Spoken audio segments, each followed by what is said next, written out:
I'm old. I'm almost 60 years old. Okay. Who knows who Bat Masterson is? I've heard the name.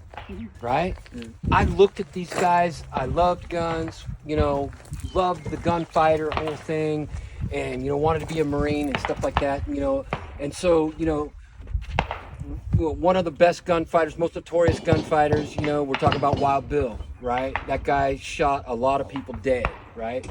Well, a lot of people don't understand a couple things about Wild Bill.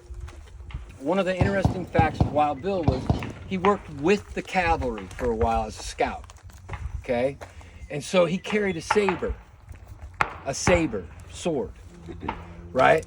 So he did what we call a saber draw, right? So he would draw that saber like this.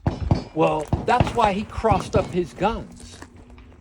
And he would reach to this side and draw it like a saber, just like the sword, because he had practiced drawing a sword so much that it made sense to put the gun there, not here. So he had his cross draws. Okay? Now when he would gunfight, he would do this and make himself smaller, where everybody else was kind of doing this. Face, yeah.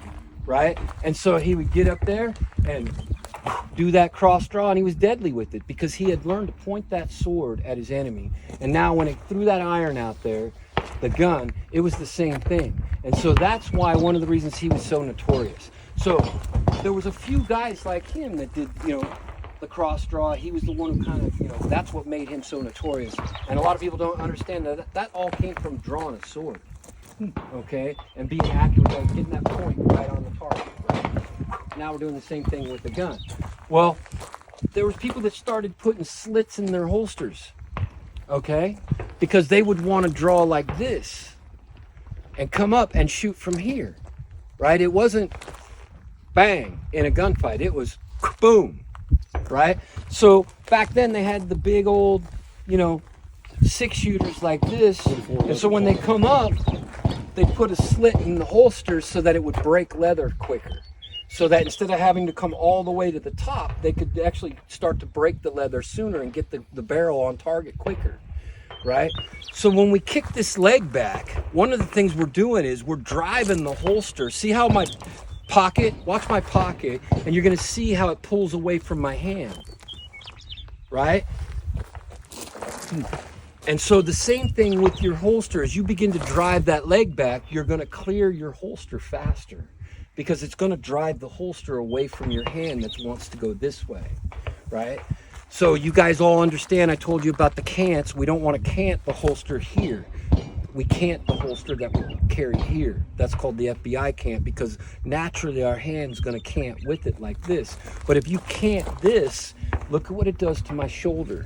And now as I go to draw, right? So if I go from here, look at my shoulder, to here, see my shoulder pushing, right? So it's more awkward to clear the holster. So when we talk about this, I want, and you see my hand rotate with it. So now my hand can sit here, and as I come up, I can go into retention faster and shoot from here, as opposed to having to clear. So you'll see a lot of people canting their holsters like this.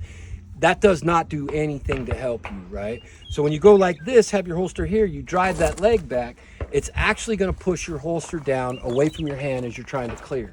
So that's another reason why we drive that leg back when we go for our gun, is we're gonna help create the distance so we get out of the holster faster.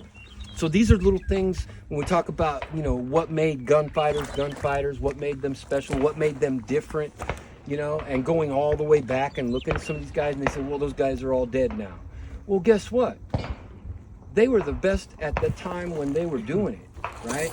And so what made them different and why? So why the cross draw, right? Which I'm not a fan of. I would never do that. Now this guy drawing all those sword thousands and thousands of times says, well, I'm just going to replace the sword with a gun and I'm going to do the same thing. And that's what made him very deadly as a gunfighter. So when we talk about the little things, right? And that's what Stefan was asking me. He was like, what should I be doing this, then this? Right? No, it should be like one motion, right? And then drive into the target, right? It should be one motion. Okay? try to practice it that way. And if you have to break it into parts first, that's okay. At some point, connect those parts, right? Like when I started learning the screma and stick fighting, you know, I had to break that motion down, literally do this, then this, then this, then this, then this, then this, and keep going like that until eventually I could do it all together in one motion.